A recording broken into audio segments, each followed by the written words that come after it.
Ils ont essayé de l'éliminer. Pas avec des mots ni des sanctions, mais avec une frappe directe. Un drone Reaper MQ-9 de l'OTAN suspendu dans le ciel noir, prêt à détruire un chef d'État africain d'une simple pression sur un bouton. Deux missiles, deux éclats de lumière qui brisent le silence de la nuit. Mais cette fois, le destin a joué en faveur de l'homme qu'il cherchait à effacer. Ibrahim Traoré a survécu. Ce miracle allait non seulement bouleverser le Burkina Faso, mais aussi raviver la lutte pour la souveraineté de tout un continent. Découvrez comment une tentative d'assassinat a réveillé l'Afrique. Le soir où Ibrahim Traoré a échappé à une tentative d'assassinat, le monde a changé. Ce n'était pas seulement une question de survie, mais d'un message fort pour l'Afrique entière. Une Afrique qui, pendant trop longtemps, a été réduite au silence par des puissances extérieures, jugées inférieures, exploitées et ignorées. Mais Traoré a décidé de ne pas réagir dans la violence. Au lieu de cela, il a choisi la lumière, la vérité. Son choix allait secouer les fondements du pouvoir mondial. Il a compris que l'arme la plus puissante contre l'impérialisme n'était pas un missile, mais un récit. Un récit qui, quand il est porté par la vérité et la dignité, peut renverser des empires. Ce soir-là, le Burkina Faso, sous sa direction, a fait un choix crucial. Dire la vérité, exposer l'agression et ne pas se laisser intimider par les menaces extérieures. Le sort de l'Afrique était en train de se redéfinir. Mais jusqu'où ce mouvement allait-il aller? Et quelles seraient les répercussions pour les puissances qui avaient tenté de le faire taire? Le 22 septembre, un événement marqua un tournant. Le président Ibrahim Traoré échappa à une tentative d'assassinat orchestrée par un drone Reaper MQ-9 de l'OTAN en pleine nuit au-dessus des plaines du Sahel. La tentative, menée en silence par la machine, visait à effacer une voix trop puissante, une voix qui défiait l'ordre mondial établi. Mais Traoré, d'une manière que seuls les hommes forgés dans les épreuves savent faire, réussit à tromper la mort. Dans un dernier virage, il sauva sa vie et celle de son escorte. Le convoi présidentiel, une cible parfaite, échappa de peu à l'impact fatal de deux missiles. Cet acte de violence perpétré à l'encontre d'un chef d'État africain n'était pas isolé. Il s'inscrivait dans une longue série de tentatives d'ingérence extérieure dans les affaires de l'Afrique. Depuis des décennies, le continent a été pris entre des jeux de pouvoir mondiaux, des sanctions, des interventions militaires, des accords secrètement négociés dans les coulisses de grandes puissances. Mais cette fois, quelque chose avait changé. Ibrahim Traoré, contrairement à d'autres dirigeants du passé, décida de ne pas réagir sous l'emprise de la colère ou de la peur. Au lieu de cela, il choisit de répondre par la vérité. L'attaque ratée ne serait pas cachée ni balayée sous le tapis des relations diplomatiques. Traoré comprit que son rôle ne se limitait pas à un président d'un petit pays d'Afrique, mais qu'il incarnait un symbole pour un continent tout entier qui, depuis trop longtemps, était écrasé sous le poids des ambitions étrangères. Mais comment faire face à une telle agression et surtout, comment transformer une tentative de meurtre en un point de départ pour un mouvement d'émancipation? La réponse de Traoré serait audacieuse et historique. Exposer la vérité et faire résonner cette vérité aux quatre coins du monde. Mais cette décision allait-elle créer une onde de choc suffisamment puissante pour inverser des décennies d'exploitation? Ibrahim Traoré n'était pas simplement un chef d'État ordinaire. Son ascension, dans un contexte politique déjà très tendu, symbolisait une rupture. À la tête du Burkina Faso, il n'était pas qu'un simple dirigeant, mais un phare pour ceux qui, depuis trop longtemps, avaient été réduits au silence. Son parcours reflétait un homme forgé par les défis de son pays et de son peuple, prêt à affronter les plus grandes puissances du monde. Lorsqu'il survécut à l'attaque de drones, ce fut un moment charnière pour l'Afrique. Ce n'était pas seulement une victoire personnelle, mais un événement symbolique. Cela renforça la détermination de nombreux Africains, bien au-delà du Burkina Faso, a refusé de vivre sous la domination étrangère. La nouvelle de l'attaque échouée se répandit rapidement à travers le continent. En quelques heures, les messages de soutien affluèrent, non seulement de ses partisans, mais aussi de leaders de pays voisins qui voyaient en lui un modèle de résistance. Mais plus que le simple sentiment de solidarité, l'attaque manquée fit naître un mouvement tangible. Les rues de Ouagadougou vibrèrent de la fierté retrouvée. Les jeunes, les intellectuels, même ceux qui étaient jusque-là apolitiques, commencèrent à s'impliquer.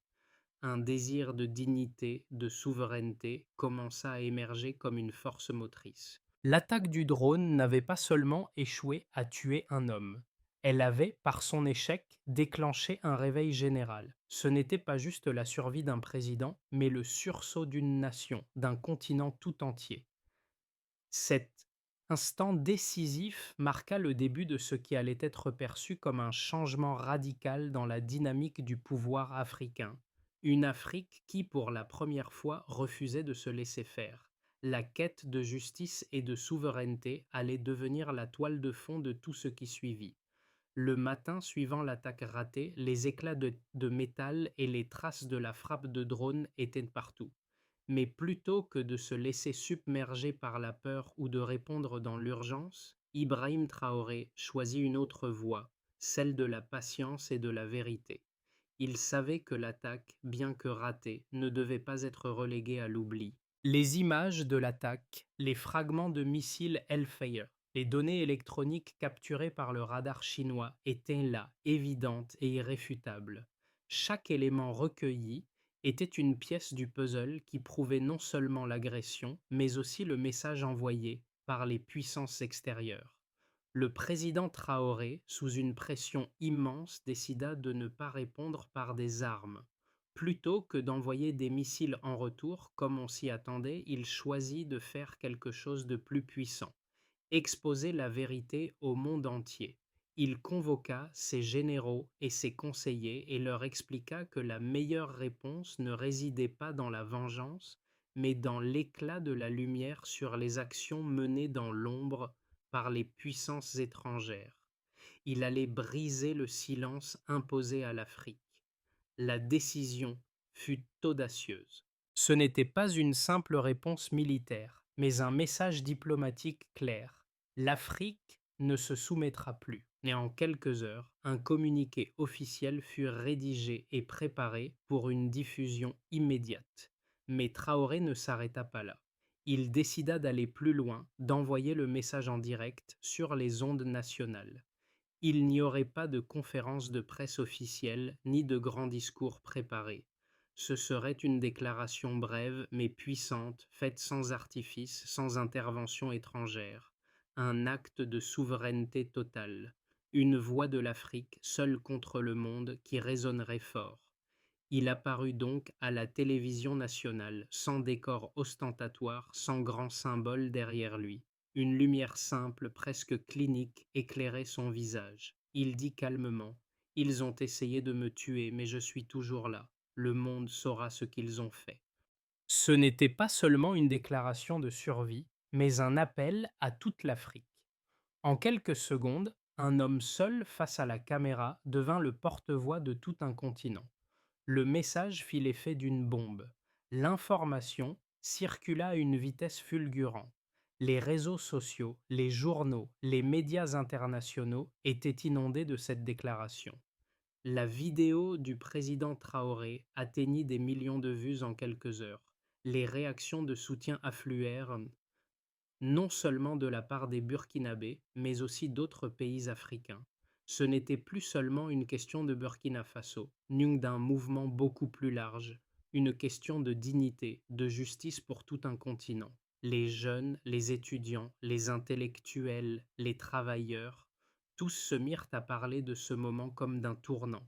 L'Afrique avait trouvé une nouvelle voie. Dans les jours qui suivirent, les effets furent immédiats. Une vague de solidarité traversa les frontières africaines. Les dirigeants d'autres pays africains, qui jusqu'alors avaient hésité à exprimer leur soutien à Traoré, commencèrent à se manifester publiquement. Des déclarations de soutien affluèrent de pays comme le Mali, le Niger et la Guinée. L'Union africaine convoqua une session extraordinaire pour discuter de l'agression et en appela à une enquête internationale. Ce qui avait commencé comme un acte isolé de résistance devint un moment fondateur pour le continent tout entier. Mais les puissances étrangères ne comptaient pas se laisser faire. Leurs réactions furent immédiates mais mesurées. Les États-Unis et l'Union européenne appelèrent à la prudence. Des diplomates commencèrent à discuter discrètement avec les autorités burkinabées, cherchant à minimiser l'incident. Pourtant, l'Afrique, pour la première fois depuis des décennies, se trouvait au centre de l'attention mondiale.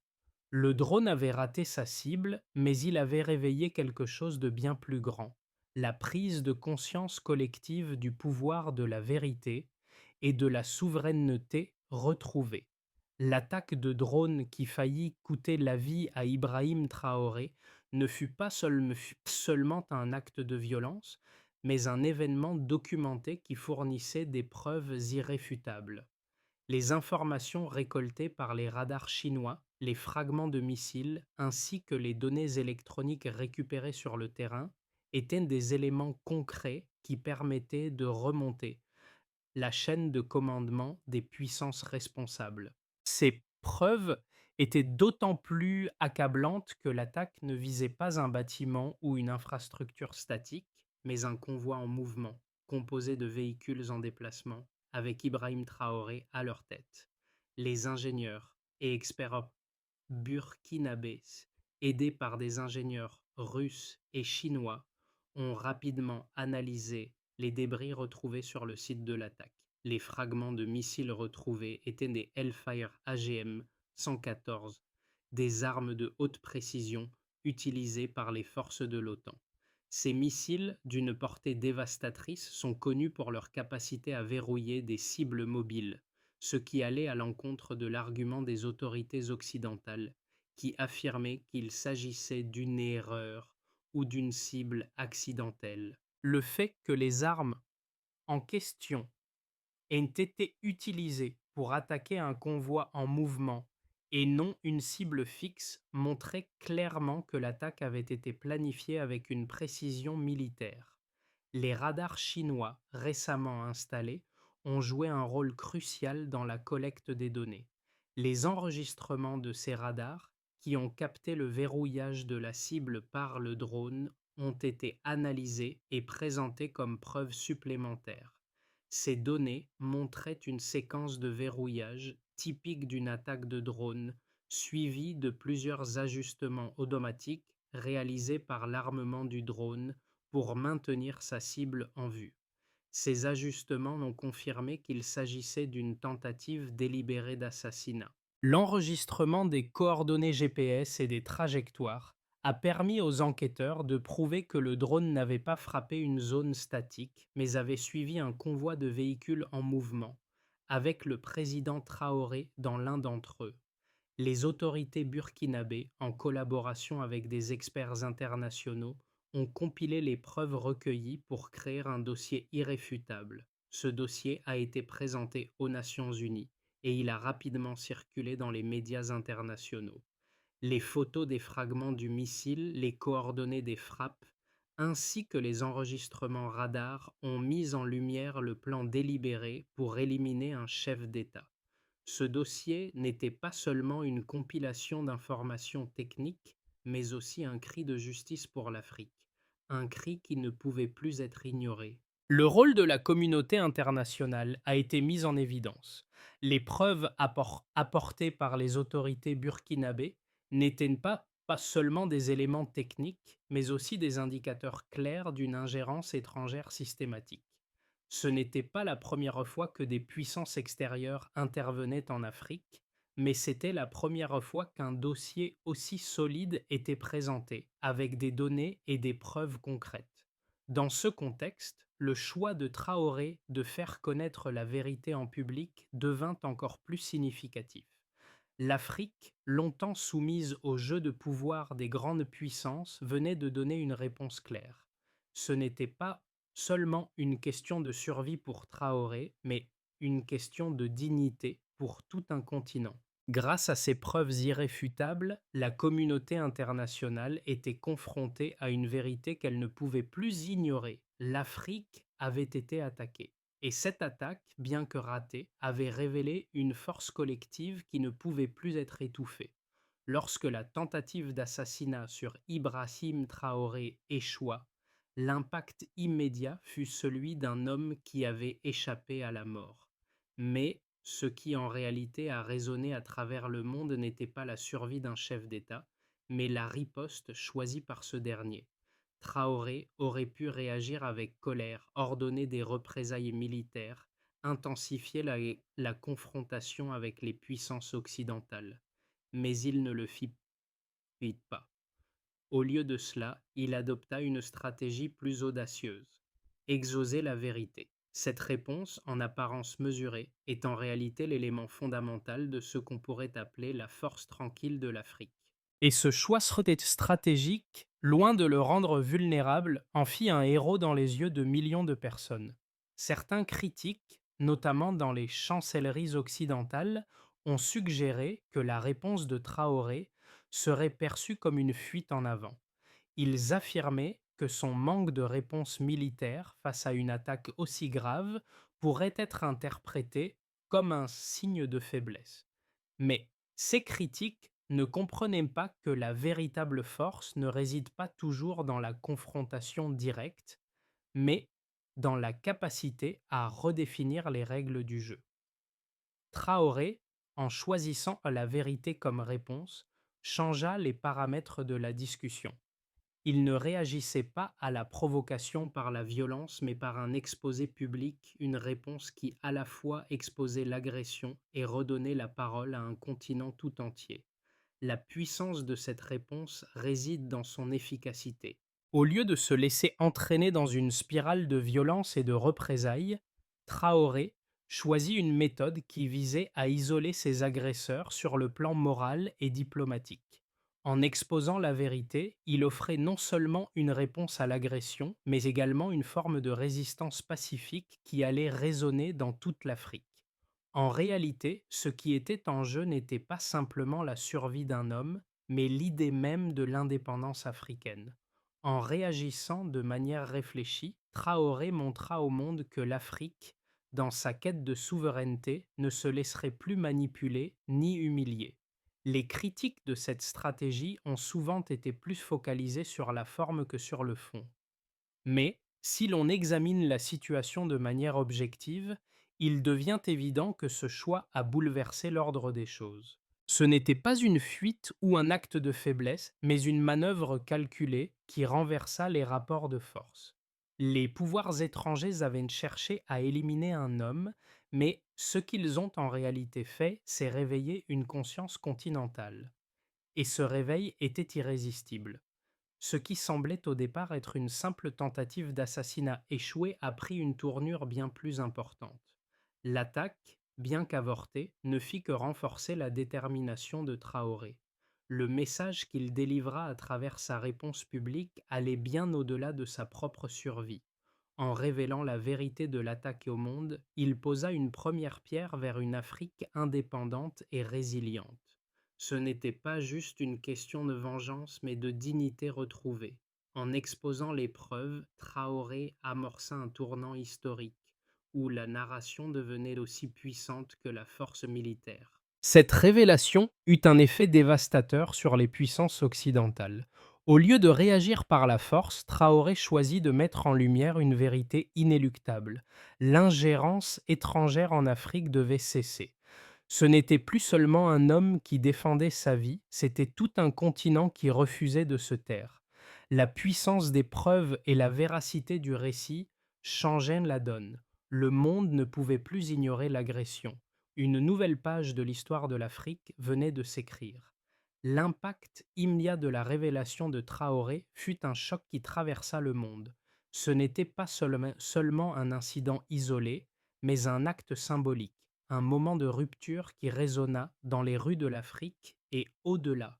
Les conséquences immédiates furent ressenties à la fois sur le plan politique, diplomatique et social. À travers son message, Traoré ne se contentait pas de dénoncer l'agression, il appelait à une réévaluation du rôle des puissances occidentales en Afrique. Le premier effet palpable fut l'onde de solidarité qui se propagea à travers le continent. Les dirigeants de plusieurs pays africains, qui jusque-là avaient hésité à s'opposer ouvertement aux grandes puissances, se sentirent galvanisés. Le Mali, le Niger, la Guinée et d'autres exprimèrent leur soutien à Traoré. Ce geste de solidarité n'était pas simplement une réponse à une agression contre un homme, mais un acte symbolique de rébellion contre l'exploitation historique des ressources et des peuples africains par des puissances étrangères. La réaction de la communauté internationale ne se fit pas attendre. Les chancelleries occidentales, prises au dépourvu, publièrent des communiqués insistant sur l'importance de la stabilité en Afrique. Cependant, l'absence de condamnation claire de l'agression de la part des États-Unis et de l'Union européenne ne fit qu'aggraver leur position. La fuite en avant diplomatique ne fit que renforcer la perception que l'Occident n'était pas prêt à reconnaître ses actions passées. Pour beaucoup, cette ambiguïté allait à l'encontre de la crédibilité des institutions internationales. Dans les rues de Ouagadougou, cependant, c'était une toute autre ambiance. Les manifestations de soutien à Traoré étaient spontanées. Des milliers de Burkinabés, jeunes et vieux, se rassemblaient chaque jour pour exprimer leur fierté d'avoir un leader qui ne s'inclinait pas devant la puissance étrangère. Ce n'était pas seulement un mouvement politique, mais un réveil culturel. L'Afrique, enfin, semblait prête à se réapproprier sa propre histoire. Le peuple burkinabé et plus largement les populations africaines commencèrent à remettre en question l'ordre établi. De nombreuses discussions enflammées eurent lieu dans les cafés, les universités et sur les réseaux sociaux. L'attaque de drones avait non seulement réveillé la conscience collective, mais elle avait aussi mis en lumière un problème systémique, la dépendance de l'Afrique aux puissances extérieures. De nombreux jeunes Africains, influencés par le discours de Traoré, commencèrent à rejeter l'idée qu'ils devaient accepter une tutelle étrangère sous forme de prêts, d'aides ou de programmes d'influence. Les gouvernements africains, voyant la vague de soutien populaire à Traoré, commencèrent à réévaluer leurs relations diplomatiques. Les pays africains, jusque-là soumis à des pressions pour suivre les décisions des grandes puissances, commencèrent à s'unir pour défendre une nouvelle forme de souveraineté collective. L'attaque Rativ était bien plus qu'une tentative d'assassinat. C'était un déclencheur pour un vaste mouvement de réaffirmation de la souveraineté africaine. Ce n'était pas seulement une question de résistance à l'influence extérieure, mais un appel à l'émancipation économique et politique des peuples africains. Le combat pour l'indépendance africaine, bien qu'ayant commencé il y a des décennies, entra dans une nouvelle phase avec l'avènement du drone. Ce qui semblait être un acte de violence aveugle se transforma en un acte fondateur d'une Afrique prête à redéfinir ses rapports avec le reste du monde. Le peuple africain, unifié, commença à réclamer la fin de l'impunité et à exiger que ses voix, ses ressources et son destin soient décidés par eux-mêmes et non par des forces extérieures. La situation après la tentative d'assassinat et la révélation de Traoré se développait rapidement et les prochains mois seraient cruciaux pour l'avenir de l'Afrique, en particulier pour le Burkina Faso. Trois scénarios distincts pouvaient se dessiner au cours des 6 à 12 mois suivants. Chacun d'entre eux représentait une trajectoire différente, mais tous étaient influencés par la volonté de Traoré et de son peuple de maintenir leur souveraineté face aux pressions extérieures. Concernant le premier scénario, que l'on peut appeler le modèle de résistance africaine, la dynamique de soutien continue à croître à l'échelle du continent. Le leadership de Traoré inspire d'autres pays à remettre en question leurs relations avec les puissances occidentales. L'Afrique commence à se réorganiser sous une forme plus unifiée, avec un renforcement des initiatives économiques locales et une réduction de la dépendance aux aides internationales. Les pays africains formulent de nouvelles alliances stratégiques basées sur des principes de coopération économique et politique qui vont au-delà des relations traditionnelles de dépendance.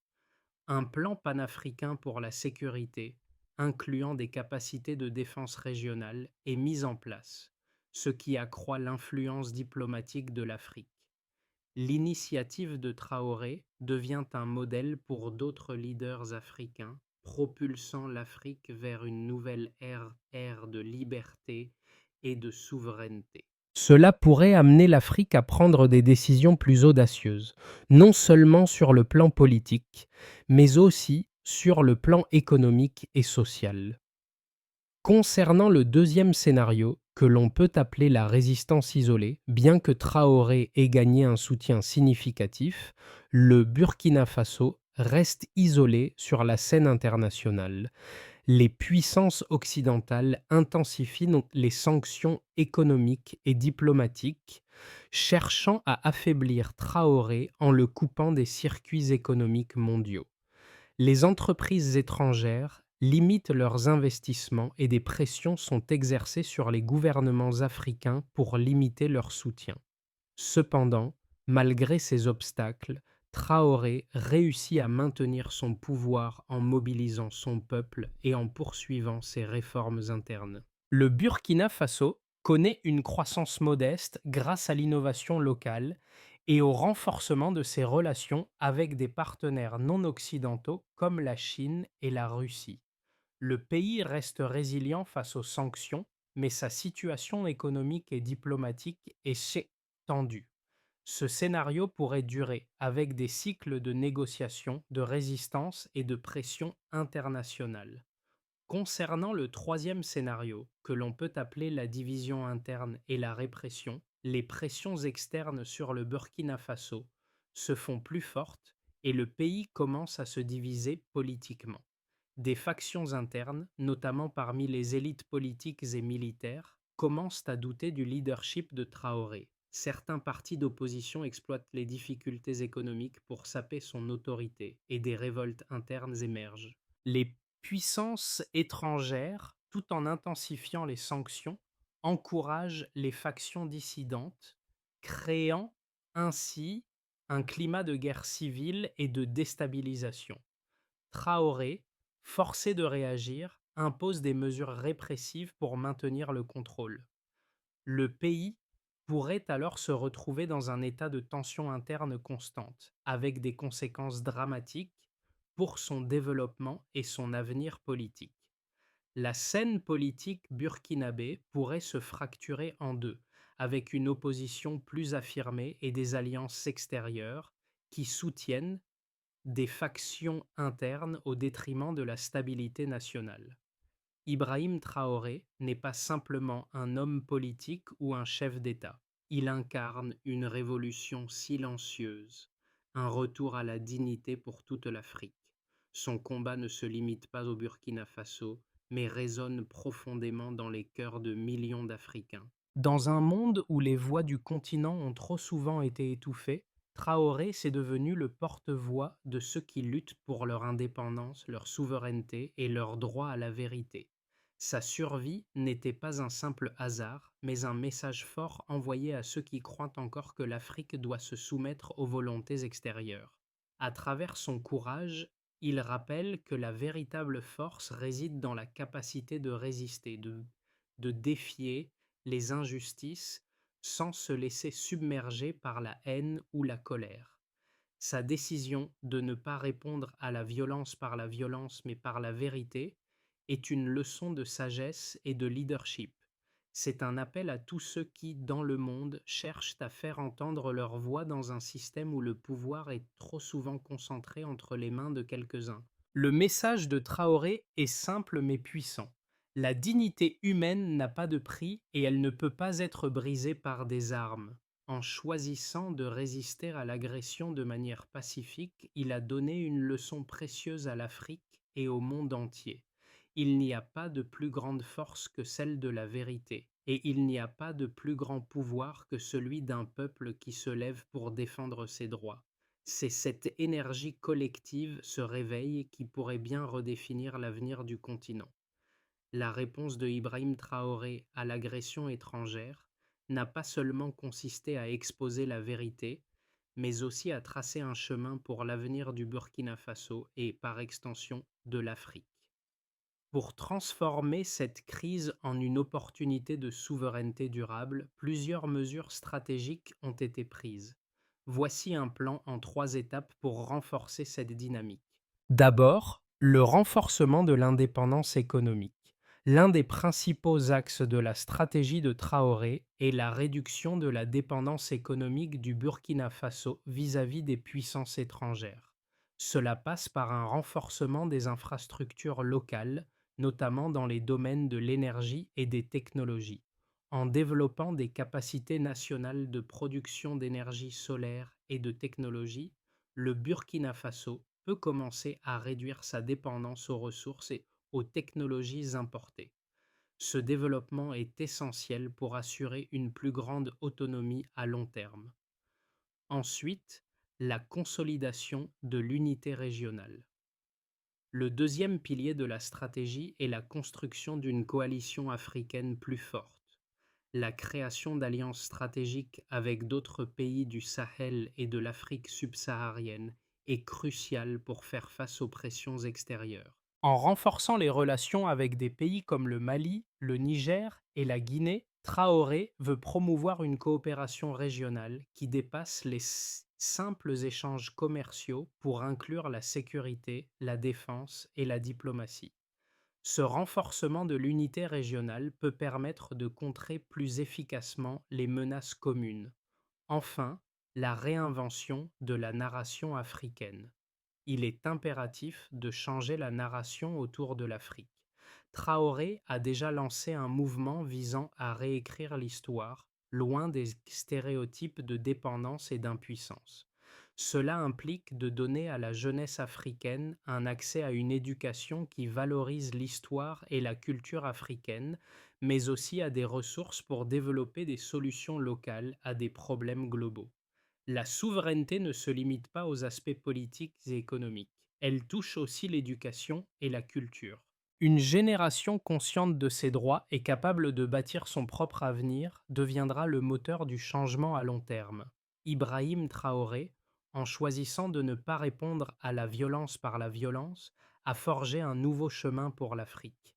Ce n'était pas simplement un acte de résistance, mais une promesse que l'histoire de l'Afrique ne serait plus écrite dans l'ombre, mais dans la lumière de la vérité. En choisissant la voie de la transparence, il a non seulement survécu à une attaque qui visait à l'effacer, mais a également éveillé un continent tout entier. Son choix de réagir non par la force mais par la dignité résonne profondément dans les cœurs de millions de personnes. Il a montré qu'il est possible de se tenir debout face à l'impérialisme, non pas avec des armes, mais avec la conviction que la vérité et la souveraineté sont des valeurs inaliénables. Ce moment où un homme a défié les puissants pour redonner une voix à toute une nation sera gravé dans l'histoire comme le début d'un réveil africain. Ce n'est pas simplement l'histoire d'Ibrahim Traoré, c'est l'histoire de toute l'Afrique qui refuse de se soumettre, qui choisit la liberté et qui, un jour, regardera le monde en face, fier de sa dignité retrouvée. L'histoire d'Ibrahim Traoré est bien plus qu'un simple récit politique. C'est un appel à tous ceux qui croient en la justice, en la souveraineté et en la dignité humaine. L'Afrique a longtemps été prise dans un jeu de pouvoir mondial, mais aujourd'hui, un vent de changement souffle sur le continent. C'est à nous tous, Africains et alliés de la vérité, de continuer ce combat, de soutenir les voix qui s'élèvent contre l'oppression et l'injustice. Partagez cette histoire, faites-la entendre, car chaque fois que nous parlons de liberté et de souveraineté, nous participons à un mouvement plus grand, un mouvement qui dépasse les frontières et les différences. Ensemble, nous pouvons faire en sorte que la voix de l'Afrique ne soit plus jamais étouffée. Chaque action, chaque parole, chaque geste de solidarité contribue à renforcer cette révolution tranquille. Alors, continuez à suivre cette histoire, à la partager, à en discuter. Parce que tout comme Ibrahim Traoré, chaque voix compte et ensemble, nous pouvons transformer le monde.